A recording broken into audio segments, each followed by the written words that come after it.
Welcome back to another episode of the Bench Mob ENT podcast, the best sports podcast in New Jersey. Take care of some business real quick. Make sure you hit that subscribe button, share, like, tell any and everybody about this podcast. We try and be here for a good time and a long time. As y'all see, and if those that are listening, we have a special guest on today. Now, if you've been rocking with the pod, he not really new here. This is fam. This is his fourth time being on the podcast.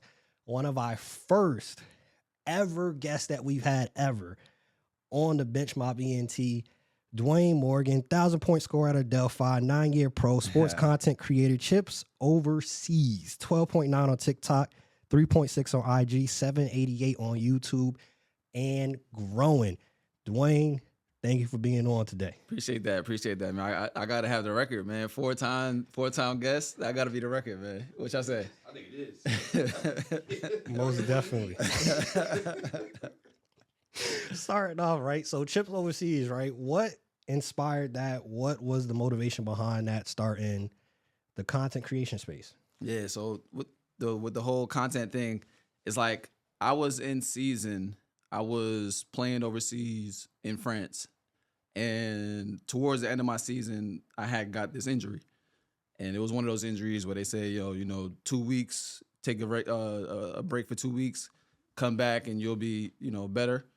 And 2 weeks turned into 4 weeks, 4 weeks turned into 6 weeks, and it was one of those just kind of never went away. And while I was sitting down, I'm like, what am I gonna do, bro? Because you in season and you're not playing. It's like, what am I gonna do? So I always knew after basketball I was gonna be in media, doing things in front of the camera or behind the camera. I wasn't really too certain about that, but I just knew I wanted to be involved in media. And so I said, you know what? Let me start to create a lane for myself. Let's see what's out there. Content is like the biggest marketing tool you can have right now. You know what I mean? So you can take the content and leverage it into something camera facing or behind the scenes, whatever the case is. But let me just start pushing whatever, you know what I mean? Whatever it is I want to push. I started out doing I don't know if you just saw my early stuff. I was doing vlog content. Start doing the vlog content, day in the life of overseas basketball player. That stuff was doing good too, and I was trying to find my way. And so the vlog content turned into, it was only so much I could do because I wasn't in season anymore. You know what I'm saying? People want to see a hooper in season. They don't want to see no injured hooper. Nobody want to know about the, what I'm saying? This is how it is when you injured hooper. So I'm saying now, I'm like, dang, all right, there's a cap on that because I'm not playing right now. What am I going to do in the off season? Nobody cares about a basketball player's off season. So then I started to pivot into different things. And, from there, it just kind of took its own route. Started to build my own lane for myself. You know what I mean? Got my fans and people that's following it, followers. I don't like to call them fans. Got the following, and, now we rolling. I've seen it from the beginning, and I think you put out a filler over on IG. It was I'm thinking about starting YouTube content, whatever. I was like, yo, go straight into it, do the content. For you, right? So I heard and I saw you mention the importance of how you've been obsessed before the injury even happened, obsessed with life after sports, which typically is not the mindset of somebody at your age where you still have. It's not like you're not Bron, you're not 40 years old, you're not at that point. Mm-hmm. What inspired and started that process of being obsessed with, all right, let me figure out what's coming after sports? Yeah. To be honest, for me, I have a real fear of failure. You know what I'm saying? That's what probably prompted me to be a good basketball player, is that I'm scared to fail. So I need to work so hard. I got to put my all into it. You see me from high school. You knew how I played in high school, bro. I was a center. You know what I'm saying? I've said it all the time. Yo, I was a center, bro, legit. I didn't shoot not 1 3 in my whole high school career. That sounds about right. You know what I'm saying? Man, Coach catch. 6'4". Yo, in public school. So then when I got recruited to go to college, I turned from a center to a 3, a 2 sometimes. So y'all hoopers, y'all know how hard that junk is, bro. I had to get a whole dribble game. I had to get a jump shot. Then by the time I was a junior, 2 years after high school, I'm shooting 40% from 3. So the only way I was able to do stuff like that is because I'm scared to fail, bro. Like I can't go to college and crash out, be the dude at the end of the bench that didn't get no minutes, and everybody's like, "Yo, he's a waste of talent." You know what I'm saying? So I had the same view about life, not just hoops. So after hoops, I'm realistic too, bro. I'm gonna play until like God willing, I'm gonna play until I'm like 36, 37. That's how I would look at it. It's like, all right, man, even if I do start at 21, how long could you actually play? We not all gonna have the Brown career where we making a bunch of money until we 40. So I'm realistic. After basketball, you need to still do something after. Like we not, especially overseas, you're not making enough money to just chill for the rest of your life. Like let's just keep it 100. Because you got dudes in the league that's not making enough money to just chill for the rest of your life. You got about 10 dudes that don't have to work after basketball. The rest of us, we got to find our way. So I'm like, after hoops, I need to still be successful, bro. Like I need to succeed. Like I can't fail. So that's where the obsession started. It's like, let me get started now. So when I'm in that position where I can't hoop no more, I'll have something already built up to, where it can be self-sustainable, or I can be in the right situation to have an opportunity with a bigger company. And so, and obviously, like honestly, I was thinking about that in college. Like when I was in college, bro, I was dating this girl, and she was after college, she had got a good job. She was going back to get her master's, and she was like, "I want you to stay in the city and work, and build, and we'll grow together." And to be honest, I was kind of like, because I was young and I didn't know no better, so I was kind of thinking about it. So I was like, oh, maybe I don't go overseas. So it wasn't like a short thing, like, oh, I need to go overseas. Basketball. I always knew that after basketball I was going to be successful. It's just a matter of when I want to start and where I was going to put my energy at. So, so I was already contemplating. I had a thing lined up with the Knicks in the front office through college connections. Like, one of my guys that went to my college before me, he was in the Knicks front office, and I came into like the Westchester facilities, and I met everybody, and it was a good thing.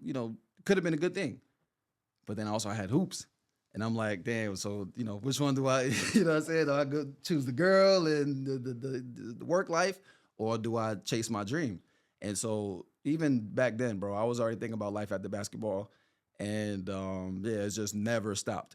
And then whenever I had these small opportunities, like I looked at my injury as it sucked, but it was also opportunity, because now you can kind of exercise some things that you would like to do after the ball stops.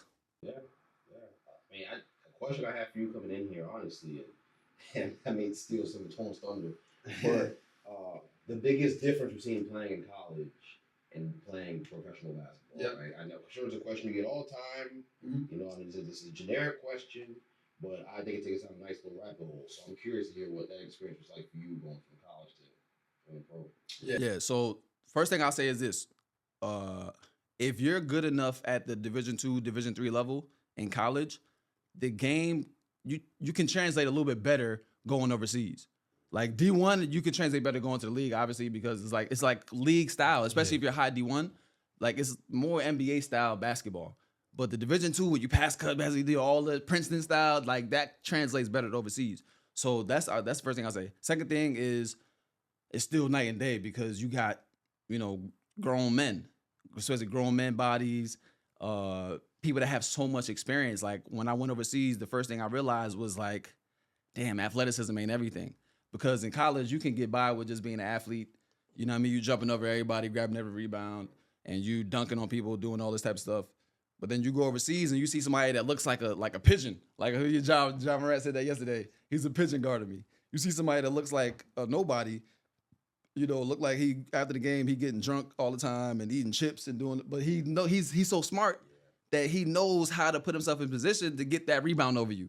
He could get he can get his shot off even though he's not stepping all the way back and using that big time athleticism. So yeah, I think it's just overseas, and people are just smarter, man. Like they know how to play the game. They got the experience, especially if you see an American overseas. If you see an American playing in one league for a long time, he figured it out, bro. He's probably like the GOAT, because he knows he got the talent of the American, but he knows the system of one place, because everywhere you go is going to be different. You go play in France, you can play one way in France. You can't play that way in Spain. It's not going to be effective. Vice versa. Just because you can play in Spain don't mean that you can go and play in Serbia. Because every style it changes. And so that's what it's about. People that have the long and big careers, pause, they that was kind of crazy. They can adapt fast. So how fast can you adapt? You know what I mean? Whereas in the league, it's low-key easier in the league because it's all one league. You can go play in Portland and you can go play in New York, two different sides of the country, but it's the same league. So you can play the same way. And you've probably been playing this way since you was in AAU. So for you know, if you have the talent, the adjustment and the adaptation is a little bit easier, more simple going to the league. When you come overseas, bro, you got to adjust fast and, you know, to different stuff, bro. And it's stuff that we've never been taught. You know what I'm saying? I was in Argentina my rookie year. And I just remember this, like one of my first practices, we had this 7-foot dude. He was like a Argentinian legend. And there was like a ball that got rolled to him. Somehow it was on the floor. It got rolled. Man, this guy picked up the ball with his feet doing like soccer juggling at 7 foot. I'm like, yo, y'all different, bro. Like I never seen no 7-footer juggle the soccer ball, the basketball like this. He doing all these types of tricks. I'm like, yo, y'all different, bro. I've never seen that like that before. So it's just like you gotta, you know, adapt to a lot of different things, man. Speaking to that, you just mentioned it's the American player that's been there for a while. They figured it out. Somebody's name that comes to mind is that like a Mike James that you would say? Oh yeah, 100%. Like I had the utmost respect for Mike James. I covered him in a lot of my videos.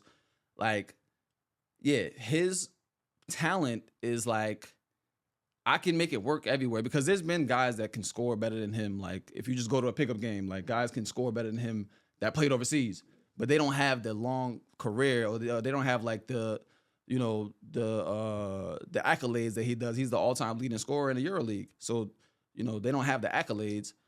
And it's because, yeah, he's smart enough to know where am I effective? What does the coach want from me? Because you can't go over there and doing what you want to do. Look at Lonnie Walker. He went over there and he couldn't figure it out. Because you can't just say, oh, I'm a scorer, I do this, and it's going to work. Yeah, it might work. You can score on the person in front of you, but if the coach don't want you to score like that, you're going to be on the bench, bro. You think them coaches care about your status? You think that like if you go overseas coming from the NBA, it's almost like it works against you. Because they're like, you probably think you're bigger than you are, huh? I'm going to show you. They play like that, bro. You know what I'm saying? Whereas if you like the humble kid that grew like from league to league, you got a little better each year, then they'll put more respect on your name because it's like, yo, man, he understands how we are. Like over there, it's all about you got to play by our rules. And if you don't, we going to show you.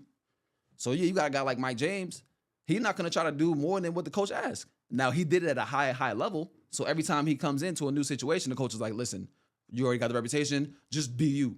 But you got to work for that. You don't come overseas and just get handed that. That's what a lot of people get it messed up.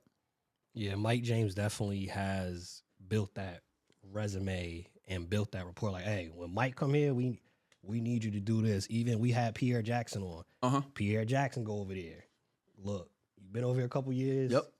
Go get buckets. Like I remember you told me when you first came, first was overseas, like especially being an American player.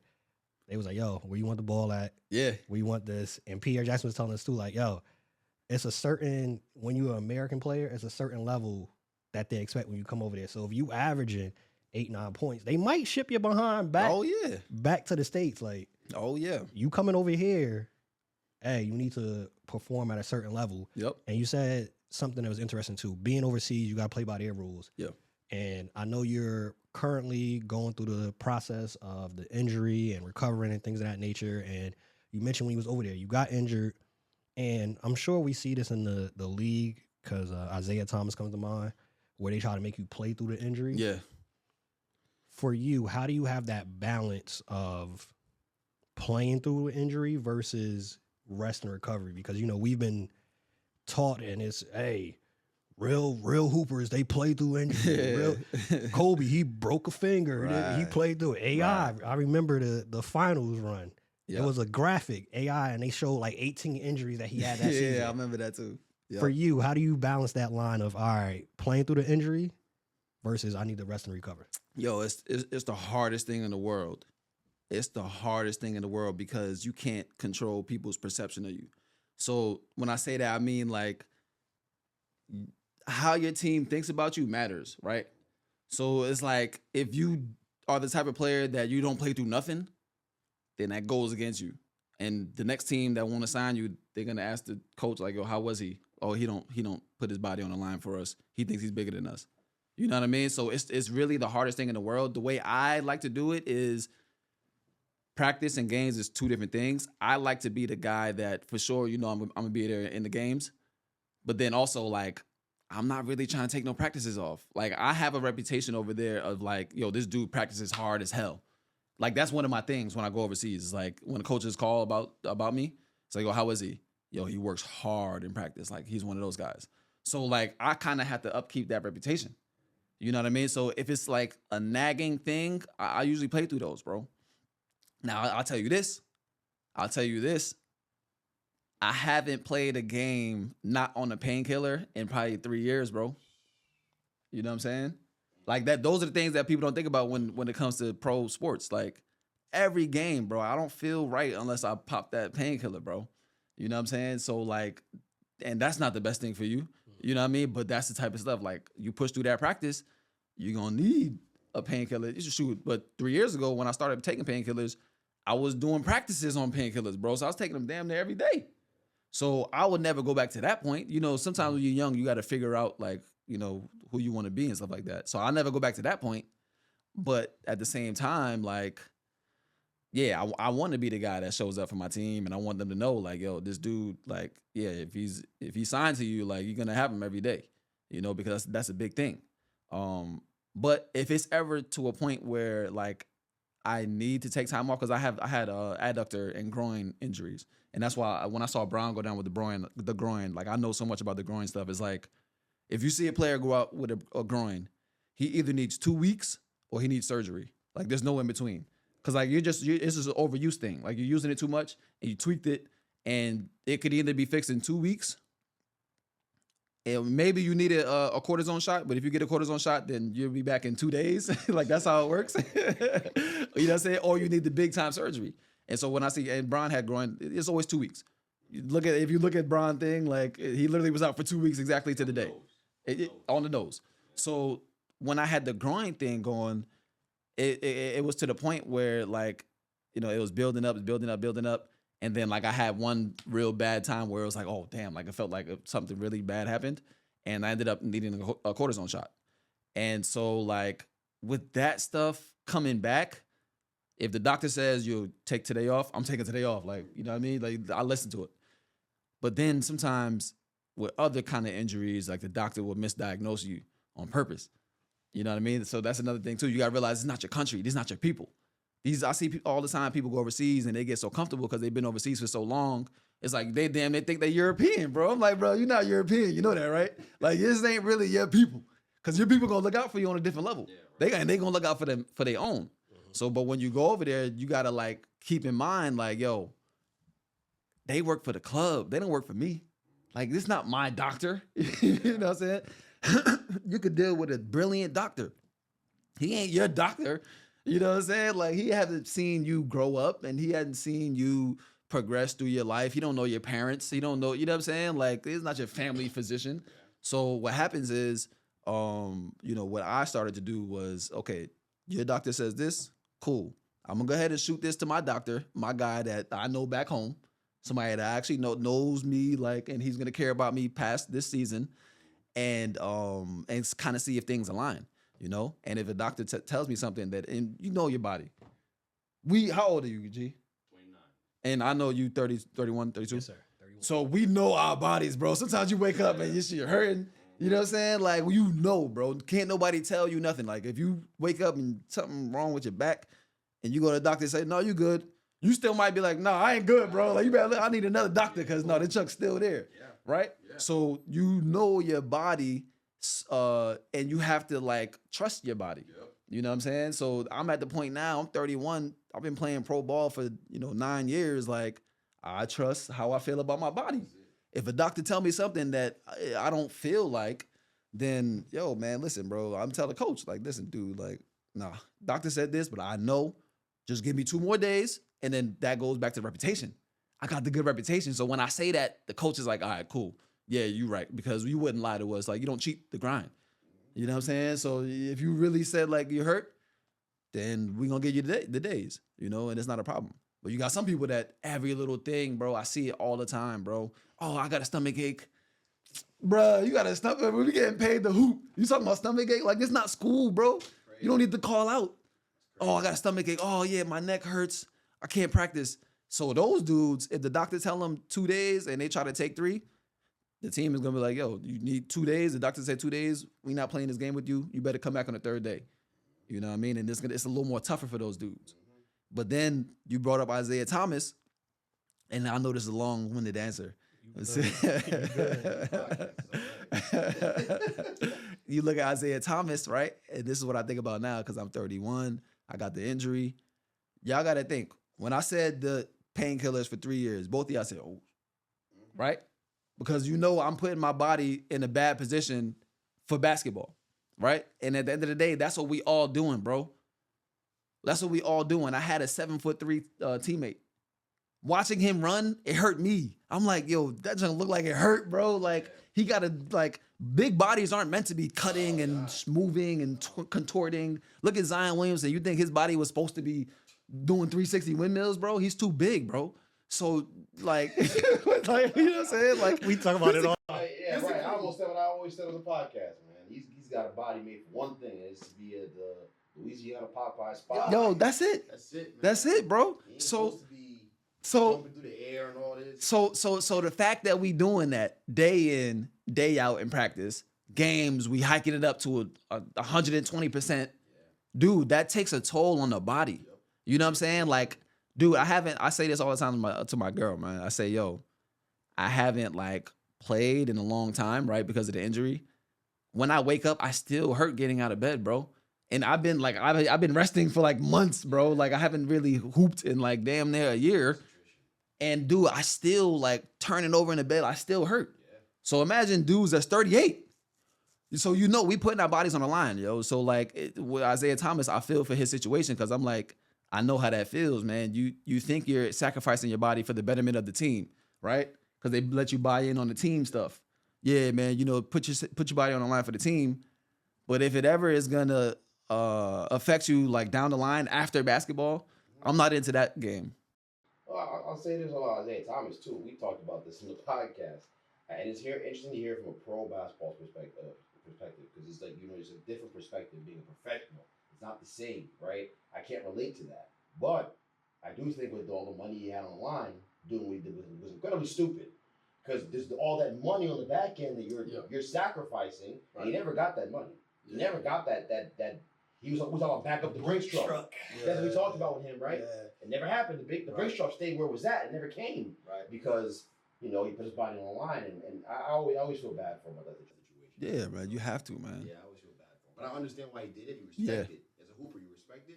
But like, damn, man, like I wouldn't have done that. Right. I wouldn't have done that, bro. Right there, I wouldn't have done that. Season. Yeah. At that height. Yeah. That was your highest value, and you chose to go out there and continue to play. At that height too, like, you know, from back in high school, I love me the undersized guards. So I was rooting for him. Like Greg said, I was on a pod like, y'all gonna have to back up the Brinks truck for IT. Dang, IT out. Hey. Dang, ain't no Brinks. Into the offseason, the injury. Into the offseason. So now they can use that in the contract negotiation. I don't know. I mean, the business of basketball is ruthless. Dudes, yeah. So even with this injury, like I got injured with the one I have now. I got injured at the end of last season. So, like I said, the doctors told me, yeah, man, you know, 2 weeks and you'll be all right, because they tried to line me up for an important game that we had in 2 weeks. It was one of those games that we needed to win that game to end the season and not get relegated. So, doctor telling me, yeah, you know, come back. But the doctor, not only is the doctor an employee of the team, he's a huge fan of the team because he's from that city. So whenever he says something, I'm like, dude, are you saying this from a fan's perspective or are you saying it from a medical perspective? Because my body don't feel like I'm be ready in 2 weeks. He's like, no, trust me, you're good, you're good. So like you have to make the better decision. And then like they brought me to the game and everything. It was an away game. They brought me to the game. The president was there putting pressure on me. The GM was there putting pressure on me. Like literally they had me tape my knee up. And like they was like, okay, like warm up to see how you feel. And if you feel good enough, play. The president literally was like courtside while we're doing our warm-ups. Like nobody else is in the gym. The president's there. He's looking at me like this. Cause you know, I'm his investment at the end of the day. So he's like watching me warm up. And I'm sitting there, I'm like giving it a legit shot. Like, I'm never going to cheat basketball, bro. I'm giving it a legit shot to see if I was good or not. Wasn't good. President looked at me, he's like, what is it? I said, nope. He said, oh, he was stressing, bro. Hey, he was stressing, bro. So I'm like, yo, listen, bro. Like, yo, it is what it is. What you want me to do, bro? You want me to run around on one leg so I get Isaiah Thomas and then now I can't play for the rest of my career because you want to win this one game? Right. Hey, man, I ain't doing that stuff, bro. It's the business, man. And also, we're backtracking. What country are you playing in right now? So that was France. That was France. Yeah. That was France. Yeah, that was France. Yeah, man. Damn. Yeah. I tell you. Little Nico Harrison over there watching him. it's a tough situation. It's wild, man.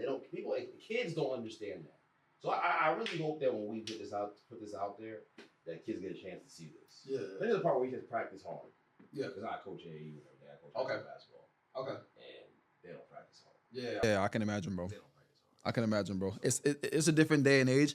But you know what? Even when I was growing up, like a lot of guys didn't look at practice as something that like, you know, prepared you for the games, or the perception of practice is just like so backwards, especially in younger players. Like, I don't know if it's something that you can be taught or if it's something that's like automatically. Nobody taught me how to practice hard, bro. Yeah, exactly. Maybe that's what it is. Nobody taught me how to practice hard. Like even when I wasn't so skilled and I was just, you saw me in high school, I was just running and dunking. Like I had to do it as hard as I can every single time, bro. Like I train kids now, right? And so there's some kids where I'm like, come on, man, like just go hard, like, cause you're not getting a good workout. You know what I'm saying? And then there's other kids, as soon as they get in, the first joke, they go 100%, da da da da. And it's like, damn, I didn't say anything. You know what I mean? Like he came in the gym with that mentality. You know what I'm saying? Like, dude, when I was hooping, when all I can do is run, block shots, and dunk. Antonio can tell you, I did it every single time, bro. You know what I'm saying? Like when I'm doing drills, like I'm not trying to do it for a layup. I'm trying to dunk. I didn't even know better, bro. I was like, I need to get on that rim. I need to get on that rim. Go hard. And it's like, nobody had to teach me that. You know? So, yeah, I don't know, man. I think it's a combination of being wired differently and then also the background. Like, I'm pretty sure your parents was telling you, and this is a life thing, though, of work ethic. Anything that you do, put the best foot forward, put 100% in. 100%. So I think that's the other aspect is like at home, what are you being told? And 100%. Typically sports coincides and correlates with life. Yeah. Those that don't work hard on the court typically didn't work hard in the classroom. That is true, yo. That is true. Or you had it backwards which was me, I had it backwards where it was basketball, school. You said I needed 2.5. Right, yeah. Right on the dot. I'm gonna do exactly that. Yeah. Exactly that. Yeah. So it's at home, and then it's also the wiring of each person. Like, yeah, the understanding. Like, some don't have that knowledge and understanding. Like, yo, if I do what I need to do concerning this in the classroom as well, yep, I can take this to college free education. Right. I can take this then overseas. Right. It's not that sometimes that understanding, that knowledge, and thinking the big picture. Like, all right, I don't want to go to this AP history class right now. Right. But this could help, especially when you're talking about, we hear it all the time. I had Jason Smith on. I've had people from JUCO that's been on. Yeah. A lot of JUCO players is over there because they ain't do what they supposed to do in the classroom. Right. You could end up getting a scholarship just because you did what you're supposed to do in the classroom. Exactly. And then once you get there, all right, now I'm gonna prove to you that I can do it on the court as well. Exactly. Mentioning this younger generation, do you feel like as fans, not specifically us, but as basketball fans as a whole, that we've done a disservice to the younger generation in regards of like that teenager age range where we kind of, with all of the mixtapes and whatnot, we're kind of crowning them early. Like, oh yeah, this is the top player. He's going to the league. At 14, we talking about this kid is going to the league. Yeah. Do you think we've done a disservice as fans to the younger generation? Yeah, I think so, man. I think so, because now people are actual fans of like 16-year-olds. Like think about how crazy that sounds, bro. Like a guy is 15 years old and he has fans, bro. He has 1 million followers at 15. Like, so what do you think that 15-year-old is gonna like? What do you think is gonna go through his mind? Yeah, I'm him now. But in reality, no, you're not him. You're so far from him, bro. Like you're so far. I don't care if you're the #1 player in the world, ranked by rivals. Like who cares? Like you're not him. Like you have a long way to go. You know what I'm saying? Because you got people that have 0 fans at 15 years old. People like me and you, and we're gonna want to when we got you in the gym. That's how I look at these guys like Kanye and Anthony and LeBron James Jr. When you got the underdog in the gym with the dude that got all the followers, what you think he want to do, bro? Come on, he gonna be like, he gonna be on you, bro. He gonna be going at you. And so, you have these kids now, man. Like, we see it a lot because we in Jersey. Jersey, oh man, don't get me started, bro. Jersey basketball is in such a bad place right now. Because, and I'm gonna say this, and zoom in on me. This is not they take. I don't want y'all to get no heat for it and nothing like that. Dude, it's so bad, bro. Like, you have all these kids that people are saying, yo, he's the next this, and they got me too. I'm not gonna lie, bro. When I came back, they said, yo, this kid is gonna be the next Kyrie. I said, oh, word? Oh, yeah, he gonna be next Kyrie. He go to college, dud. Okay, next kid comes up now. Oh, yo, this dude is gonna be the next him. Yo, he's this, he's that. I'm following all these Jersey pages, basketball pages. He gonna be him. He gonna be that. Oh, really? Oh, I watch his mixtape. He's dunking. Oh, nice. He can dunk. Nice. He's shooting threes. Oh, good. He got game. Go to college. Dud. So I'm like, yo, what's going on with the state? I think it's because you got all these fan pages and these social media. The NIL is not gonna make it no better. They can get their own bread now. You got all these pages feeding into these kids' egos, and they think that because they have a movement that it translates to the court. But dude, you gotta like keep working on your game and you gotta stay locked in. I'm watching the NCAA tournament. We had Jersey represented the NCAA tournament. We just didn't know about it because they wasn't doing what they were supposed to do. You got these kids, you got DJ Wagner, supposed to be one and done. He's supposed to come to college, dominate, and bounce. Now he's at his second school. He's not a standout. You got the kid from what's the kid, man?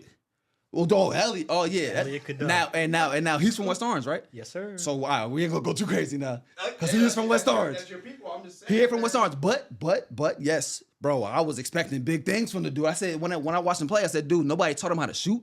You doing all these workouts, you doing all this, and got these highlights. You didn't learn how to shoot. Nobody got you in the gym to work on your job. We can do this. We can do this. The whole show could be centered around this.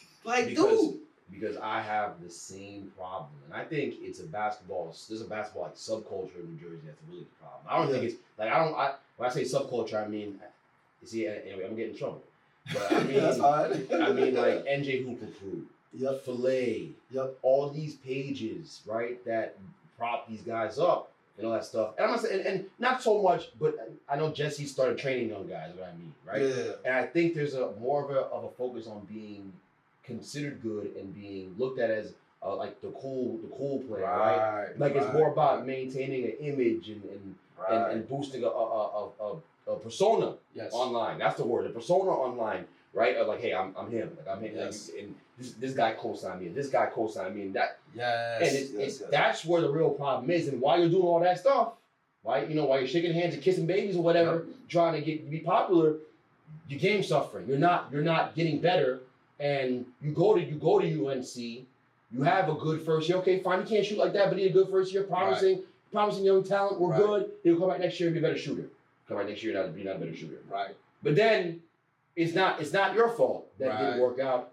It's the alumni's fault. Oh, Raymond Felton was hating on me on Theo Pinson podcast. He said, "Oh, I'm not it." So it's his fault that I didn't work out. Nah, bro, it's not like that. You gotta be able to make a 15-foot jump shot.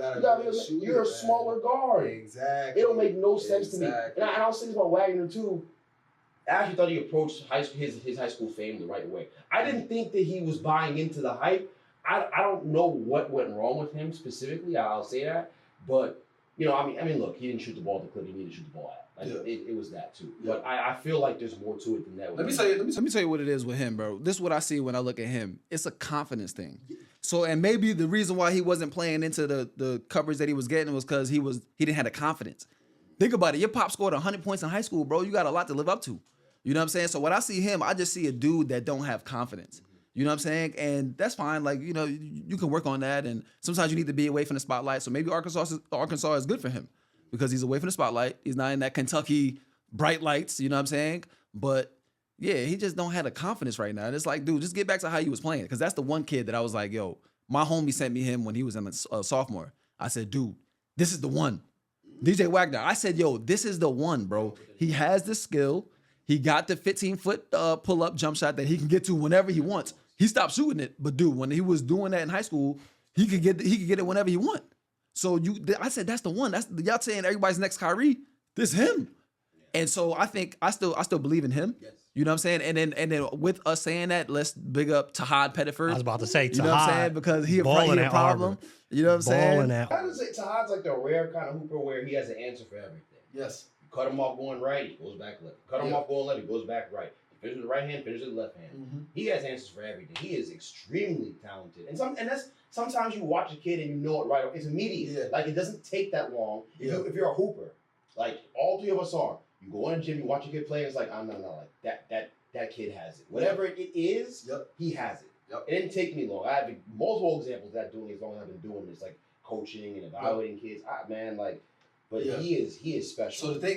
So the thing about Tahad, right? The thing about Tahad is like, he's a dog, bro. Yeah, like so you got these kids, right? Like Cadeau, DJ Wagner. You look at these kids, you're like, yo, he's a good kid, bro. You can look at them and hoop, and you're like, yo, I know you got great parents. You know what I'm saying? Nobody ever punched you in the mouth. Like you never got disrespected in front of a girl that you liked. Like, you know what I'm saying? He's just a good dude, bro.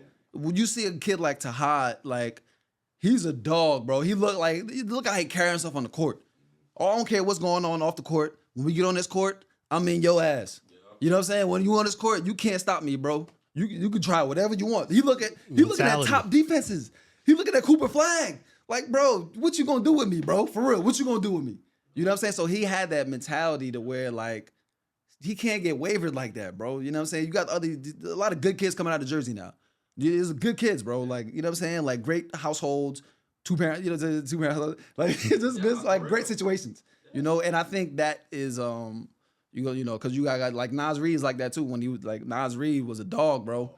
You know what I'm saying? Like Nas Reed, when he got on the court, it looked like he didn't give a damn. He don't care if he elbow you, hit you in, like he's trying to get to his spot. He's trying to do his thing, and he carried that swagger. Like we got to get back to the swagger. I feel like a lot of dudes, they get to that college and they look like they don't got no. Rest in peace, Slim B's, man. Like one time we had a game against University. Sherrod was the funniest in the world, bro. Sherrod was the funniest dude in the world. We had a game at University High School in Newark, and I played like ass, bro. Like I was a sophomore. I played like crap. I had like 2 points. You know, I played like 25 minutes, 2 points, 1 rebound. Sherrod, at the end of the game, we went to overtime, and I think we won in overtime. At the end of the game, Sherrod comes up to me. He's like, "Bruh, you look crazy out there." I said, "Yeah, I know it's bad, right?" He said, "Nah." He said, "You look like a creative player that had all his overalls on 50 at the NBA." Like a 2K creative player with a headband that was on 50 overall. Like, you was ass, bro. I'm like, yeah, I know, bro. I was trash, bro. And you know that's just like, just get back to the swag and get back to having fun, man. You know, and these kids will be all right. Like they ain't too far gone, man. You know what I mean? Elliot and these dudes, they not too far gone. But we just got to get back to skill work too.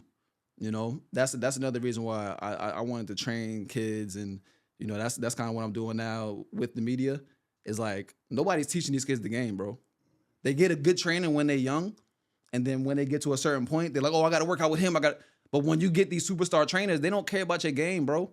They doing it for Instagram likes and they doing it for the brand and stuff like that, but they don't care about your game. They don't even know how you play. You know what I'm saying? So you in the gym doing generic workouts now. Like you don't need to do a workout that he doing because y'all have 2 totally different games. Y'all gonna go to college and have 2 different roles. So you need to get a workout plan specifically for you. Mm-hmm. You know what I'm saying? It's so funny hearing him say that because there was a point this season where we were talking about a couple kids, and I coached Columbia High School. Okay. And we talked about a couple kids in the program, and I was like, hey, here's what he needs, here's what he needs. And I told our coach at the time, I was like, hey man, like look, I could give those kids like game. I could help them get to a place where they can get better. But you know what the problem is, right? Like I don't gotta check by my name. I don't got a million followers. How many followers you so got? they're not gonna want to work with me. But all the while, like the guys I do work with, they're getting better though. But it's and it's not shameless plug. But it's real though. But it's true. Facts. But it's true though, right? It's about the persona and like we talk about that subculture. It's toxic. Because think about who used to train you. Like our parents was our first trainers, right? Or our brothers was our first trainers. Or somebody that was close to you was the first dude that got you in the gym and was you know what I'm saying? But they know your game more than you know your game, bro. Mm-hmm. When remember the Ball brothers when they was coming up and they had LeVar Ball was their head trainer? Yep. When Lonzo would finish an NBA game, he'll call his dad, bro. When even overseas, when I go overseas, the first person that all my teammates would call is their parents. Yo, how'd I look? Because that's your original, like they know what you need. They know your game, So, but everybody want to go to the superstar trainer and, that's also watering down the game. But yeah, I think Jersey is in a dangerous place. It's in a dangerous place because like you said, they can still make a star. Mm-hmm. If you get posted on Hoop Recruit and Jesse, shout out to Jesse, yo, I love Jesse. And Jesse posts you, then you lit. Then you feel like you made it. So, they can make a star, but they can't make you produce in college. And we're going to keep seeing these people crash out when they get to college because they ain't. Yeah, what I said about Jesse isn't a shot at him so much. It's just a shot at the culture that this is in place. It's not his fault. Yes. He's doing his thing, but the reality is if he puts you on that trading page he has, it's a cosign. Mm-hmm. And that cosign gets to your head. Meanwhile, you only worked out once a week. but you worked out with Jesse though, so you're him. All right. You're gonna find out if you're him when it matters. You're gonna find out when the lights are on. Right. Right. For sure, yo. It's cool to hear someone else have, just think about that. Well, I know Tone obviously how he feels about it. He knows. Yeah. But hearing the guy who's plays professionally overseas talk about it the same way I talk about it at home with my brother, who plays right now. And I'm like, yo, we're not putting in the work with it. We got to be out there 4 or 5 times a week. More than that, realistically. That's how you pass guys that have that notoriety. They're getting it. You're not getting it, but it's not about that. It's about just consistent, just stack day after day, day after day. And you come back and they're like, oh, well, he got so much better. He got better. Yeah, that's what happens when you actually work on your game and just do fundamental stuff. That's it. It's simple. It's not that hard. How many times we watch a college game we see like the announcers would say, oh, this is the highest rated recruit in program history, and he come out the bench, and there's another freshman that wasn't rated nothing that's playing over him and getting the minutes over him. Is because like, yo, he just worked, bro. We wasn't worried about the McDonald's game. Who cares about the McDonald's? What is the McDonald's game, bro? It's nice for the resume if you make it to the league. If you make it to the league, it's nice for the resume. Right. I played with Mike Cabango, you know what I'm saying, in Spain. He won what was it, Jordan Brand All-American right after KD won it. When we was overseas, you think them dudes they didn't know, they don't even know what a Jordan Brand game is. I ain't heard Mike Cabango's name. I don't remember last time I heard his name. Till just now. Bro, I was in high school last time I heard Mike Cabango's name. Yeah. The Canadian cat? Yeah. No, and shouts to Mike. That is my dog. Shouts to Mike. That's my dog. He is dead nice. He's dead nice. It was politics with him too. It was politics with him too. A lot of times. That's the other part that fans don't understand sometimes is the politics that go behind it. It's the player that's better. Yeah. But they don't get the playing time, this, that, and the third. And like you mentioned earlier, everybody on the show right here, we had that mentality, even though we come from the 2-parent household, whatnot, you're going to put in the work. Yeah. And we had that mentality. I think also, I can't speak for Greg's high school experience and his teammates, but our teammates, Sherrod, Gerald, G-Baby, Ramadan. Rom. It was a way and a mindset. Like, grew up pretty much Christian school, great household, great situation, but I was with teammates that had that dog, that had that mentality like, yo, I'm coming for your head. I don't care who you are. And it rubbed off, and it was a way of basketball that was different and a different approach. Like, Greg knows I made the ABA team semi-pro just because off of the strength. Like, I don't care. Y'all, nobody playing full court D, I bet. I'm gonna play full court D. I'm gonna be up in your behind. All right, cool. I'm gonna do this. I'm gonna drive. I'm gonna do this. Dive on the ball for loose ball. Like mentality, competitor, and it's also understanding, which Greg talks about. And you don't have this situation because you're taller, but we've talked about, and I've seen you talk about it on your page. When you're an undersized guard, you better be able. You gotta impact the game. You not every time. You're not gonna have that situation where you could go shoot 30 shots. Right. That's it. Especially as an undersized guard. That's it. Every undersized guard that's averaging 25 right now at their high school, respective college. That's not reality. They're not putting the ball in the hands of somebody 6'6". Right. Everybody don't get to be Jalen Brunson. Right. Everybody does not get to be Jalen Brunson. Right. What else can you do to impact the game, especially as an undersized guard? We're talking the culture of New Jersey. I want your thoughts and opinion on this because me and Greg was hyped seeing Rutgers get Ace Bailey, right, Dylan Harper.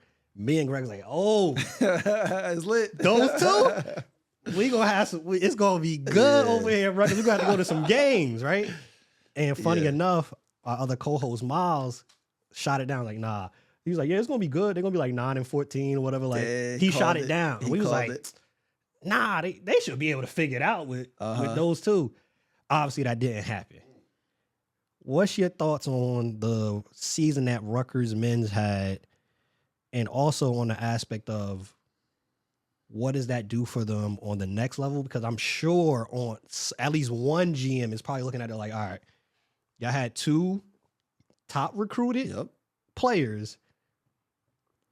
Y'all don't make the tourney. I don't even think they had 10+ wins. Somebody at least is having that mentality like, are y'all winners? So like from what you saw, what was your thoughts and takes on it? So yeah, man, with the Rutgers situation, it's like I truly think that this is how it went down. Like I truly think that what's the guard's name? Harper. Harper. I truly think Harper called Bailey and was like, yo, you want to go to Rutgers? Like, just that casually. Like, yo, I kind of want to stay home, bro. Like, you just want to go to Rutgers? You know what I'm saying? And there was, like, no thought behind it. Like, there was no strategic, like, there was no play, bro. Like, you know what I'm saying? The OGs wasn't tapped in and saying, yo, y'all need to go here because they got this. They was just like, oh, let's just go to Rutgers. We're both the McDonald's All-Americans. Let's go to Rutgers, right? And then so what happened is Rutgers wasn't ready for that. Like Rutgers is on the like rebuilding. Like they're trying to like compete in New Jersey, bro. They're not even on a national level. They're trying to like get competitive with St. Peter's. Put St. Peter's up there. They're trying to get competitive with St. Peter's and Seton Hall. They're not ready to be like going into Michigan and stealing one. Like there was never going to be in that position. The coach wasn't ready for that. The culture wasn't ready for that. Like Rutgers wasn't that. You know what I'm saying? And maybe those kids didn't watch college basketball. They wasn't tapped in. They, you know what I'm saying? They just thinking like, they're right. They're not watching games. Like they're not, like you know what I'm saying? Like they're not like they didn't know the system that they was going into. You know what I'm saying? So like, and I truly thought that they were so good that they would be able that to change they could change it. And it's like, nah, it doesn't work like that, bro. Like look at a Cooper Flag, for example, right? Cooper Flag is a great player, yo. Like I love Cooper Flag. Like that's my favorite player in college right now. The reason why I was telling my little brother this too. I said, yo, Cooper Flag plays so hard, bro. That's a skill. He plays so hard on every single play that it elevates the play of his teammates. Now his teammates are playing at crazy levels, but like he's empowered to do that because he's at Duke. He got the system. It's like you come in, you beat a man, you got the role. We're gonna put everything around you. Like we have everything in place. You're just the missing puzzle piece. In Rutgers, it wasn't like that. It was like, all right, well, yo, we're gonna have you guys come over. All right, yeah, all right. Let me think of something now to try to get the best out of both of you guys. This is all over the place.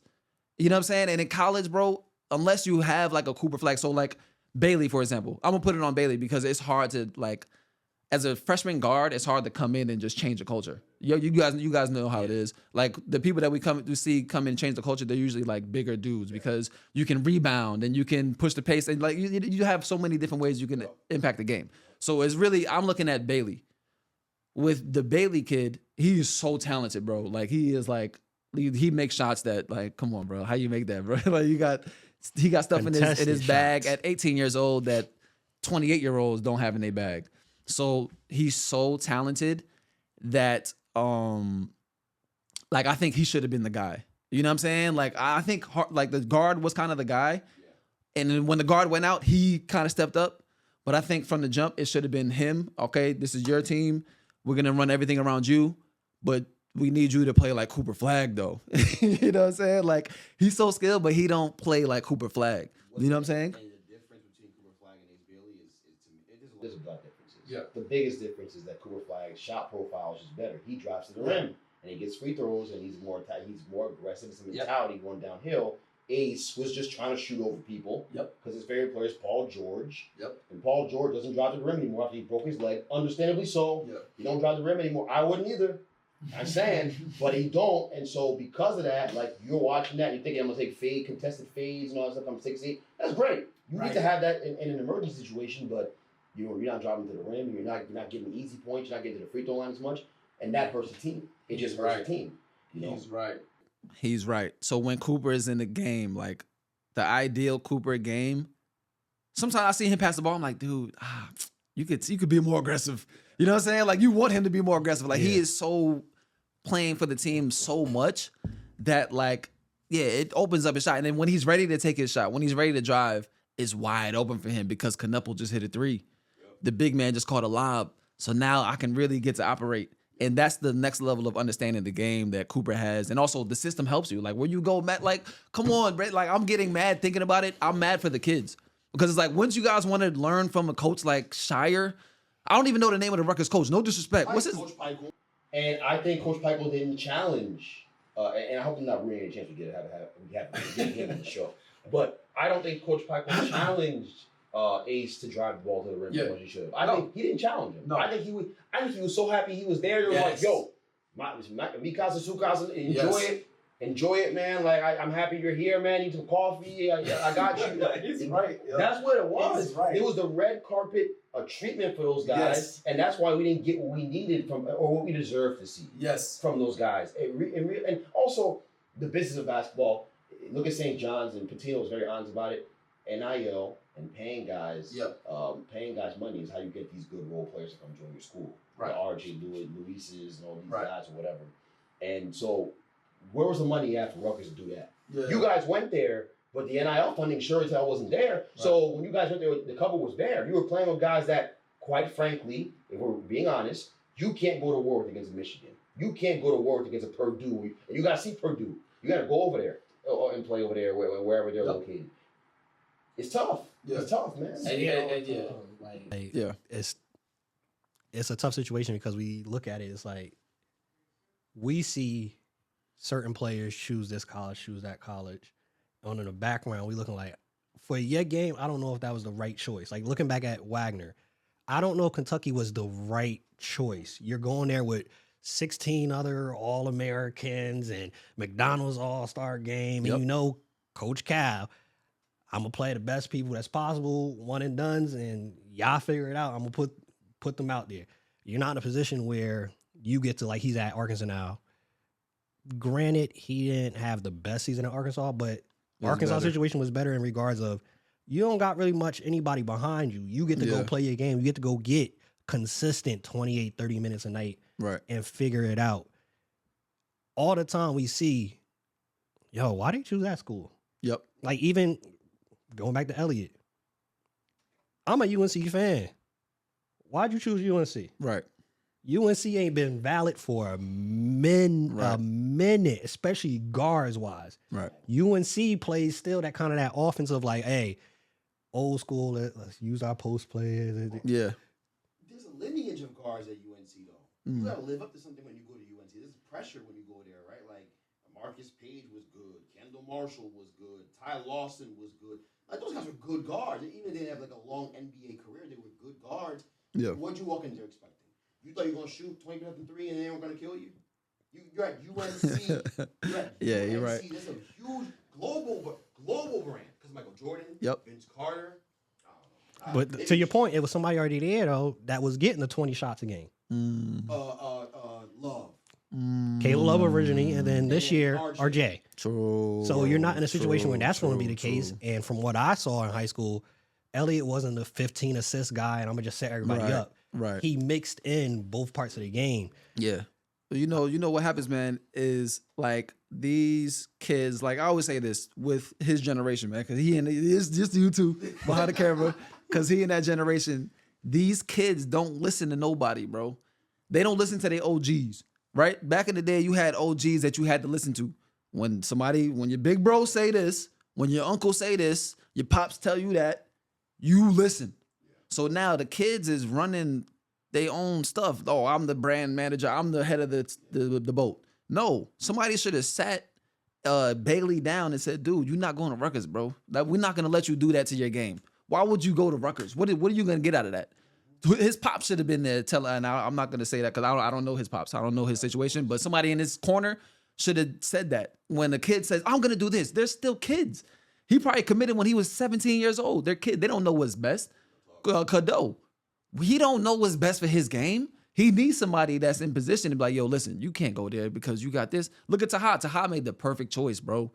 He's behind some veteran guards, but he's better than those veteran guards. You know what it is, though, with Tahad, and I think what the difference between Tahad and the other guards we're talking about is that Tahad went to play for a coach that will challenge him. Bruce Pearl's going to challenge you. I love Bruce. He's going to challenge you. Right. Like that's the thing I think, like, you went to go play for Coach Pike in Jersey. I think Coach Pike's a good coach. I really do. But he was not going to challenge those guys because, yo, y'all came here? You guys came to me? That's what he's saying. Me? Yep. Oh, okay, cool. I'm happy. Hey, guys, look good. Hey, whatever you need. Let me know. You have a handler. Right. That's the difference. And I don't know the situation intimately, but that's what it feels like. Yeah. 100%. You know, so 100%. Nah, for sure. Because when I would go to the women's games, covering the women's games at Rutgers, they be in the arena, the camera on. We have Ace Bailey's in the room in the building. We have Dylan Harper's in the building. Yeah. On those section they were sitting in, rightfully so. Y'all the biggest things on Rutgers campus right now. Right. Had a little security guard that was in the aisle with them. So of course. everybody can't get up to him to go talk to him, type of thing. So that makes sense. With choosing the right spot, we got a couple questions before we transition to the fourth quarter segment, and we appreciate you being on. A name that comes to mind, right? You mentioned Kyan Anthony earlier. What do you think of Elijah Arenas and his game and choosing USC?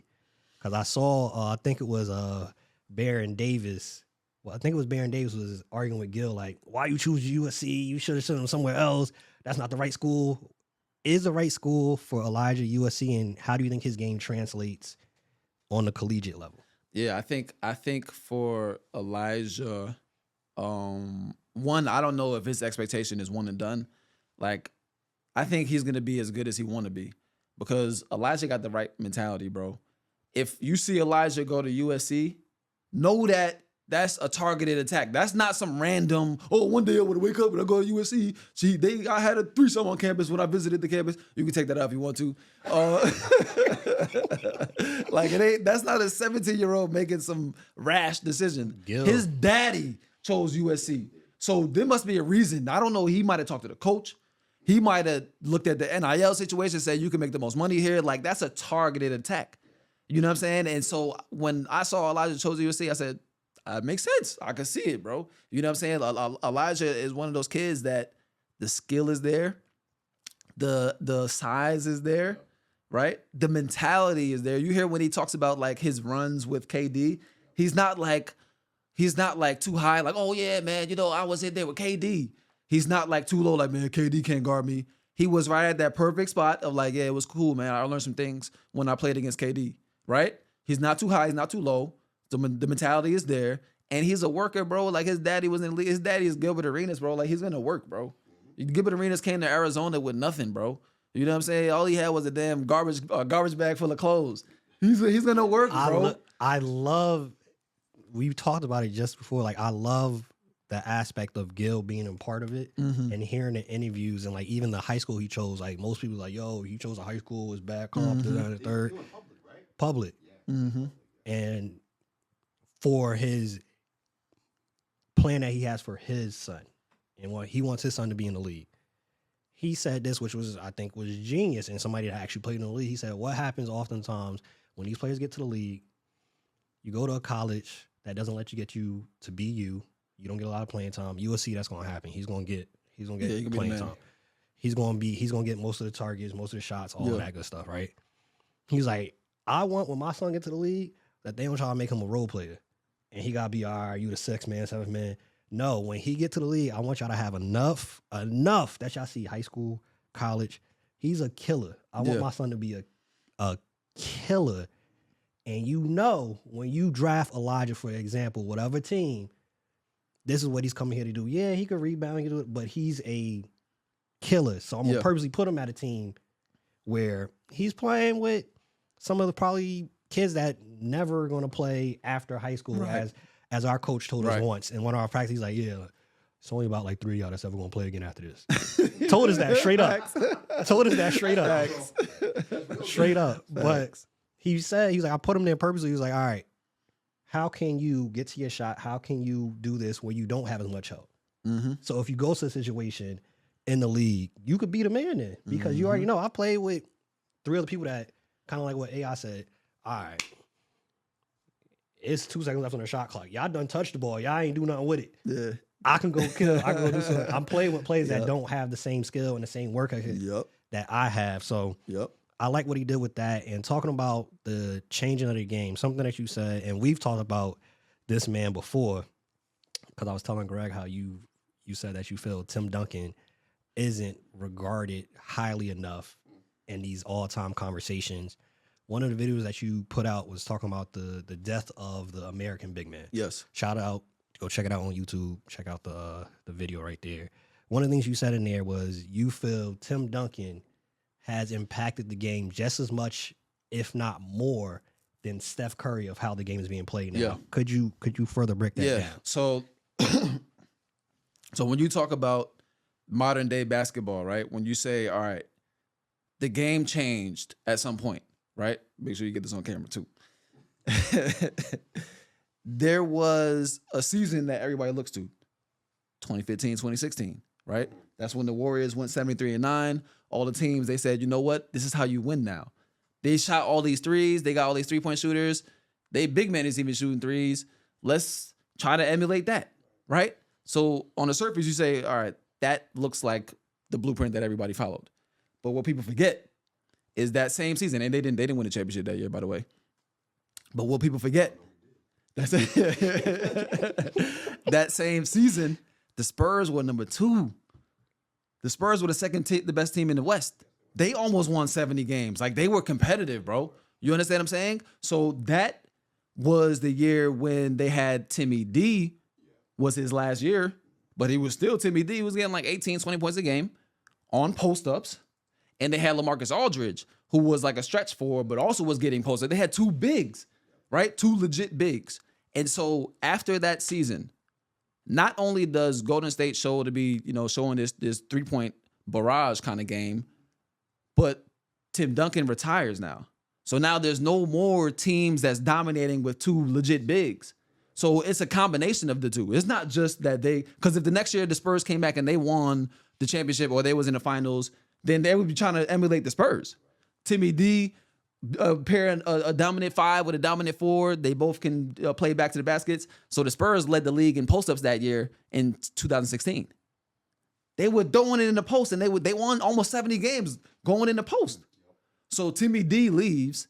Not only is that like the last of like the big time big man, American big, Timmy D, but also that style of play, people is like more susceptible to go to that because we're looking for something, right? It's a copycat league. We're looking for something to emulate. So we was either going to emulate the Warriors or we was going to emulate the Spurs, in my eyes. I don't think they was looking at the Cavs because the Cavs had LeBron. You can't emulate LeBron, bro. You can't look at LeBron, how he played, and like, yeah, we want that. Because you only have one of those in the league. You know what I'm saying? So yeah, I think it was a combination of the two. It's not just Steph Curry changed basketball. He's got the marketing. He's going to sell the sneakers. Yes, he saved basketball, but also don't forget, Tim Duncan retired as well. And then that also changed how we looked at bigs. We don't value them the same, right? When the Spurs led 2016 in post-ups, they were at about, I think, 17 per game, which is crazy now. which is crazy now because Nikola Jokic and the Nuggets, they lead the league in post-ups at 8. You know what I'm saying? They don't post them up. They don't even post them up. So back then it went from 17 a game was the top. The next year was the Grizzlies with Zach Randolph. They led with 13. So right there, you already see the decline. You know what I'm saying? And then every year after that, it just kept on getting lower and lower. Yes, the threes were coming in barrages, but nobody was thinking to pair two bigs together anymore. That's a great point, and I think Steph Curry gets all the credit for changing the way we play basketball and the way that we view the game. But I don't think it's just him. I think that Rockets team, Daryl Morey, changed basketball more than we did. I really believe that they're more of the reason why the game is played the way it is. That Moneyball approach to basketball. Yeah, It's them. So I love Steph. Like I think Steph is like he did great things for the game and like he's a great shooter. I think that he became slightly overrated because like you said, there was so many different factors that was happening. It's not just that there was the Rockets because remember the Rockets played the same way and they had similar results. James Harden was playing the same exact way. And it was Team Brandon basketball, but maybe James Harden was doing a little bit more. You know what I'm saying? And so, but everything got put on to Steph because he was breaking the records. But don't forget, James Harden was a close 2.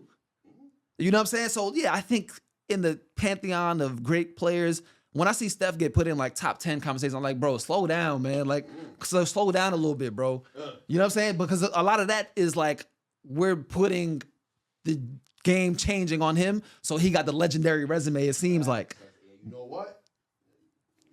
Let him cook. You know what I'm saying? Let him cook. Because I've said this. I've said this before. I'm like, I just when he had his rise to fame, it was he had Mo Space in the middle. They had Andrew Bogut in the middle. They didn't fully commit to all 5 of the players on the floor taking threes and only taking threes. That was not the way that they played. Right. There were 2 guys taking the majority of those Right. threes. That's what it was. Right. 2 guys. Yes. And Harrison Barnes was there knocking out some threes, but he was also driving to the rim. He's a better mid-range shooter than three-point shooter at the time, if you remember. The team that committed full send before anybody else was Houston. Yes. If you took a long 2, they're gonna curse you out. Yes. Ask Carmelo Anthony. He's right. That was the way they played back then, and they changed the game. And they spaced the floor. It was obnoxious. Eric Gordon was on that team. Yep. I think Lou Will did some time in Houston too. I think he did. He probably should have been in Houston. Track record, but he was in Houston. And so that team was the first team that went full send. Full-fledged. Threes. It was threes or 2 at the rim. Yep. Or we getting the free throw line. He's right. It was them. He's right. It wasn't Steph. It wasn't Steph, It was bro. them that changed the game. He's right. I want to ask you this. Speaking of Harden, right, and like I said, a couple more. But speaking of Harden, it's been a debate recently that came out about Harden, D Wade, who's better. And I saw somebody in the comments. T-Mac was in the comments like, "Yo, why are we talking about Harden as a 2? Harden should be talked about in the point guard conversation." Your thoughts on Harden? Is he a part of the shooting guard all-time conversation? Or should be a part of the point guards, and like where do you have him rank with his position all time? See, yeah, I mean that's interesting. I never seen that argument, but for me, like we got introduced. Like these people, they try to play dumb all the time, bro. We got introduced to you as a 2, bro. When you came in the league, you were a 2 guard. Yes, you became the ball dominant 2, and you started bringing the ball up, but your skill set was always a 2. Even Steph's skill set is kind of like more of a 2. But he was introduced as a point guard. So we're gonna always just put you in that point guard spot, right? I don't look at James Harden like a point guard. I never looked at him like that. Because even when he became a full-time PG, he looked more of a 2 that just controlled the ball. You know what I mean? So yeah, I think these people, people just want to say stuff to go viral and say, yo, well, why are we looking at him like this? And I love T-Mac. He's one of my favorite players of all time. But come on, bro. We know what's up. You were always a 2, bro. Go to NBA 2K. His first 5 years, it's gonna say shooting guard next to his name, right? That's what he was, bro. He was a 2 that could pass. He was a 2 that could really pass. More willing to pass too at that. Typically the 2s that we saw, especially in our era growing up, Kobe's of the world. See, right. Passing wasn't they first. Your role is go get buckets. That was typically the 2. And even now, typically your 2, you want him to be able to shoot, you want him to be able to get buckets. Yeah. Harden was willing to pass more so than you seeing the Kobe's of the world. I was a Kobe fan growing up. Kobe wasn't passing. Yeah, Kobe wasn't passing like that. Wasn't really passing the rock like that till you had the Pals of the world and those that came along with that. Last one I want to ask you, because you are tapped in with overseas and a lot of people had different viewpoints of this when the Grizzlies, they fired their coach and they're like, yo, who's this intern that they bringing in? Oh, it's over for them. The playoffs. You had a video breaking down the coach and what he's bringing to the Grizzlies. Could you break down him as a coach and what do you see as the ceiling for the Grizzlies now? Because a lot of people are already writing them off like first round. Forget it. Yep. Granted, I get it in this regard. No knock on the coach, but that's a little bit weird to do with 9 games before the playoffs. Right. To now you're going to try to implement a new system. We got Ja doing this. Yeah. It's a lot going on outside of the team, which could factor in, all right, are we going to focus? Are we going to have anything? But specifically on the coach. Yeah, so, all right, so I'm going to get the quick breakdown of the coach. Like, people don't understand how big he is in Europe. Like, he's a big deal. Like, he's one of the best coaches in the world. So now, and so in Europe, you have the EuroLeague. That's a top European competition. Is made up of teams from all over Europe, the top teams in Europe. And then the second to that is the Euro Cup. And that's the second best teams in all over Europe. And the third is Champions League. So these are 3 leagues. So the coach, Tomas, he won Champions League with the team, right? Won it. He played 2 years in Champions League. Second year, he won it. Coach of the year, whatever. He brought his team from Champions League, which means that they have a smaller budget. Because like every time you take a step up, players get more and more expensive. So he brought the team with a smaller budget to the second division. Then he won that division with a smaller budget. So he's doing more with less. And then that team, Paris Basketball, they went up to the EuroLeague. And before he can go up to the EuroLeague, they actually took him from to Memphis. So now this guy, what he was doing when he was overseas is some special things. Like he was doing a lot of, remember the Heat when they won the when they went to the championship against Denver, and they were doing all these guard screens that were hard to guard. It would be like Jimmy Butler and Duncan Robinson got going again. Remember he had that resurgence? It's because they were getting open by doing these ghost screens where the guard would set a guard screen, and then he'll slip to the 3-point line, and the defense don't know if you switch or not, and they pass it out, and it's a wide open 3. So he implemented a lot of those screens, a lot of like step up screens, and like he's doing complex things even on the offensive glass, which is going to be good for Memphis. They do this thing called tag up, which like everything this guy was doing, now all the European coaches are following, and it's like a key to success. So he's tagging up on the offensive glass. That means that whenever you're, because my coach used to do this too when I was in France last year, whenever somebody shoots and you're on offense, so you see everybody looks at the ball whenever somebody shoots, right? So what you do when the ball is shot, what you do is, as an offensive player, you immediately get behind a defensive player and just put your hand on his hip before he can start boxing you out. He's going to feel the contact and he's going to box you out.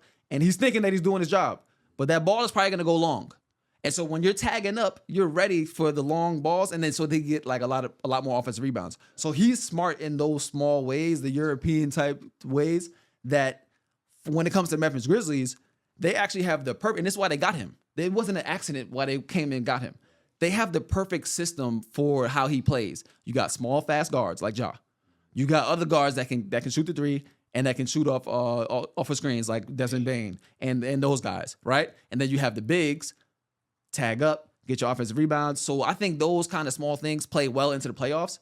Now, let's be realistic. He's an overseas coach.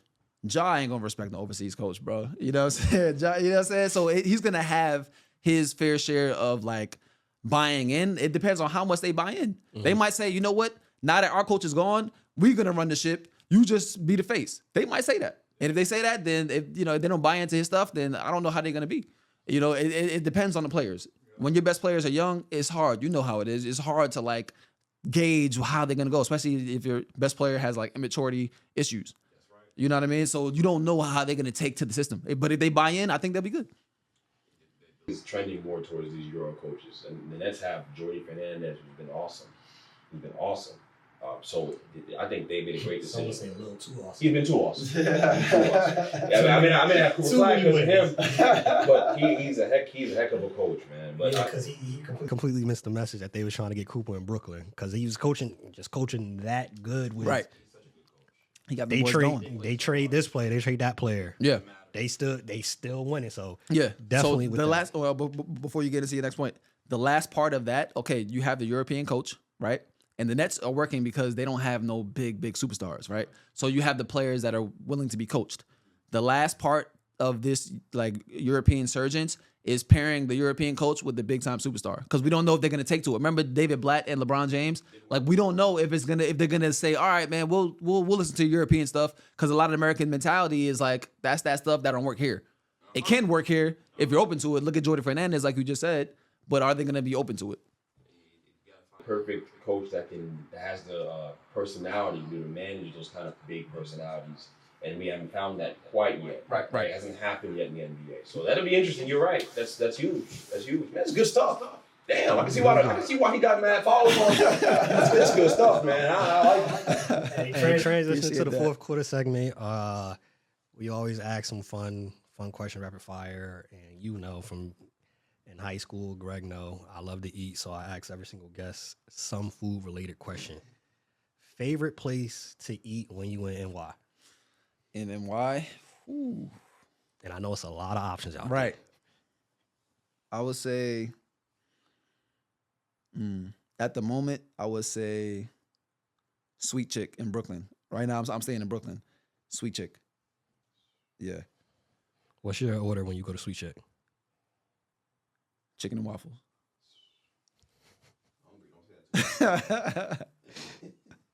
Cap or facts, the world has fully caught up to USA men's basketball and Olympic play. Facts. And you're going to see that at the next Olympics. Yeah. When the Avengers go. We won because of the Avengers, bro. Let's don't be silly now, right? People don't be stupid. That's my favorite thing to say. That's my brother. What do I say? Don't be dumb, bro. Steph Curry and LeBron James won that game, bro. What are we going to do when they're not here? Who's closing that game out? And Kevin Durant, Steph Curry, LeBron James, they beat Serbia, they beat France. Come on, we saw it. That's why. I was saying this last night because I'm a big LeBron fan. People make fun of me for it or whatever. It's cool. And I said, when LeBron retires, what are we gonna do? I think we're in for a recession. I think LeBron's gonna leave like a terror-sized hole in the NBA. That's what I think is about to happen. I think that the ratings are gonna fall. Mm-hmm. I think it's gonna struggle because I don't think we understand. And not just him, Steph Curry too, and KD too. Yep. When those guys are gone, as great as SGA is, as great as Jokic is, I'm telling you right now, this league is gonna be in a tough spot. It's gonna be in a tough spot to replace those guys and what those guys meant to the league. Not just on the floor, but off the floor, and what the weight their words carry off the floor, and their brands carry off the floor. I think it's gonna be really hard, damn near impossible to replace it until you get the right guy. So remember what I was telling you before in pre-production about staying independent for as long as you can. That's why you stay independent for as long as you can, so you can talk freely, bro. You know what I'm saying? Like you don't have to be managed. No, you can't say that. Edit that out. You know what I'm saying? If you have a take, you get off your chest. A lot of these dudes, they too scared to say stuff like that. You know what I mean? But shoot, I don't see nothing wrong with the take. That's why I say to Greg all the time. That's why I love Greg being on, and I find it hilarious too when the people in the comments are like, "Oh, this idiot," and I take Greg like, "We got another one. we got another one." I'm the lightning rod of the show. I'm the people that I'm the guy when I say something they want to disagree with it. Yeah, you know what I mean? Like that's what it is. But at the same time, like I'm just being honest. When those guys are gone. No, he's right, man. He's right. Yeah, one. He's talking about from the NBA standpoint, and he's 100%. And as it pertains to the Olympic basketball, bro, like because you see, because remember they're playing FIBA rules, they're not playing NBA rules. The court is smaller. You know what I'm saying? So like that automatically changes. Like there's no defense of 3 seconds. So what the heck? What's Bam Adebayo gonna do, bro? Come on, man. You have no post moves. What are you gonna do? Right? Bam take threes, take a midi pull up, drive it to the rim. Bam play like a big guard. But he ain't good enough. He ain't good enough like a big guard at that level. No. He's a great player at that level. No, he's not. And that's what I'm saying. Like, we're going to understand real quickly what the difference is between a generational player and a great player. 100%. These are 100%. KD, Steph, and Bron, generational players. 3 of them. Yeah. When they're gone, there is no generational player. American born. The American born. That's the big one. He right. American born. I look at the American born. That's what I'm saying. He's right. Because of that, like, we ain't got nothing for Wemby. We ain't got nothing Nope. for Jokic. We ain't got nothing for SGA. Nope. Or Giannis. Or Giannis. Nope. Or Luka. Or Luka. And Luka's in LA now. Right. So who is it? Is it Cooper Flag? Right. I love Cooper. Is he generational? I I think he's great. Is he generational? I don't know. Maybe if he was like Duane was mentioning earlier, where he would be more aggressive of like, all right, I want you to go kill and whatnot. He doesn't. He doesn't do that. He's more team ball, and he doesn't have the swag that we talk about, or as the kids say, the aura. That's not there with. That's not there with Coop. Coop's a very, very good player. He's going to be on a team that is going to help lead to winning. Yeah, which is great. When we talk about that conversation of faces of the NBA, generational, he's not in that conversation, and that's okay. Yeah, like that's not a knock on Coop. Like that's okay. So now I'm a zag here. I think that the Coop kid and I think that DeBonza in 5 years they'll be the two best players in the NBA, the American born. I think Coop has what it takes. He don't have it now, but I think he has all the makings that you need. He got the talent, he's got the work ethic. He just I think what you're saying can be developed, bro. He just needs that extra thing to get him over the top, that mentality where he's like, all right, I do need to take 20 shots this game. Get with the right coach. Right coach, right? The right I think system. he got a chance, bro. Right organization. Yeah, the right organization. Pushes him and challenges him every single day. Right. Don't go to a guy who's just happy you're here. Right. Go to a guy who can challenge you to be better every day, and that's the thing that makes the difference for him. And notice how I didn't definitively say. I didn't say, oh, he's not. I just said, is he? Is he? Right. No, for sure. Because he has no talent. I see it, but it's a question mark. That's what I'm saying. So, definitely. That's the thing. I'm not saying that either for sure either. It's just like where you get drafted. As it stands. Yeah, where you get drafted. I get that. All right, last one before we get you out of here. Your prediction for the NBA championship. Who wins this year and what's that matchup?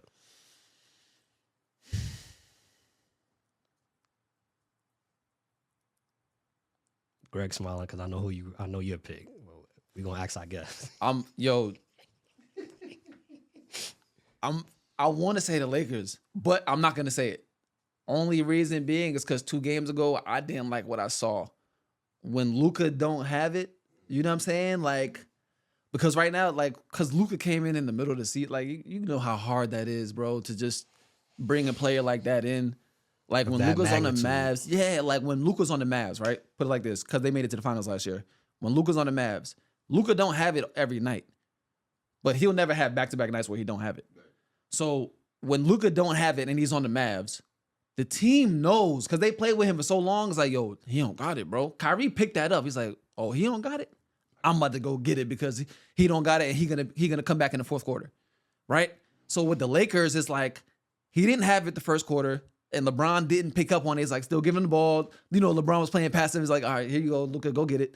But Luka's like trying to tell you guys, like, yo, I don't have it right now, bro. Like, Luka's smart, bro. He knows. But then so when he don't have it, then LeBron is not picking it up right now. And then Austin Reeves, sometimes like they two matched. So like it'd be like Luka will be hot and Austin Reeves will be hot at the same time. And it's like when they don't balance each other out, they just like do the same thing that each other's doing. So it's weird. You know what I'm saying? Because when Luka don't have it, you need Austin Reeves to go get a 15-point quarter. Yo, AR, go carry us. Bron's 40, he's gonna be here in the fourth quarter. This is your quarter right here. And like that connection is they don't have that understanding yet. Mm-hmm. And I think that's gonna burn them in the playoffs. So I wanna say for the West, I wanna say, damn, it's tough. I do think the West is wide open because it's not gonna be OKC. You could throw OKC in the garbage, bro. I agree. You could throw them in the garbage, bro. I agree. You know what I'm saying? I don't disagree. I just find it refreshing people having this OKC hate. Yeah. I don't disagree. Yo, you could throw it in the garbage. I'm gonna tell you why. That big moment. This ain't the regular season. That big moment is gonna come. Jalen Williams is not gonna be there. Chet, he might be there. He might be there. We don't know.